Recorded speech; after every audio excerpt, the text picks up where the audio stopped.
EP ജയരാജന്റെ ചർച്ച കഴിഞ്ഞു. ചർച്ച പിന്നെ ഈ ശോഭ മുഖാന്തരം നടത്തിയ ചർച്ച നടന്നു.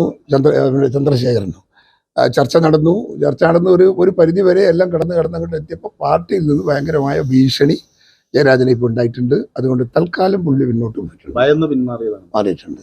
പക്ഷെ ഇനിയിപ്പോൾ ഇലക്ഷൻ കഴിഞ്ഞാൽ എന്താണ് എന്നറിയില്ല. ഗോവിന്ദൻ മാഷ് സെക്രട്ടറി ആയതോടുകൂടി തന്നെ EP വളരെ വളരെ അസ്വസ്ഥനാണ്. കാരണം സത്യത്തിൽ അതിൻ്റെ അകത്ത് പിന്നെ സ്റ്റേറ്റ് സെക്രട്ടറി ആവേണ്ടുന്നത് മറ്റു പലതുകൊണ്ടും EP ആണ്. EP അത് കിട്ടിയില്ല എന്ന് വന്നപ്പോൾ എനിക്ക് ഭയങ്കര നിരാശയുണ്ട്. ഈ നിരാശ എന്നല്ല, അത് അദ്ദേഹം പാർട്ടിയിലെ പ്രധാനപ്പെട്ട സുഹൃത്തുക്കളോട് ഓപ്പണായിട്ട് പറയാറുണ്ട്. അദ്ദേഹത്തിന് സൂക്ഷിക്കാനൊന്നും അറിയില്ല, രഹസ്യം സൂക്ഷിക്കാനൊന്നും അറിയില്ല. ഓപ്പണായി പറയാറുണ്ട്, പറഞ്ഞിട്ടുമുണ്ട്, പറഞ്ഞവർ ഞങ്ങളുടെയൊക്കെ പറയാറുണ്ട്.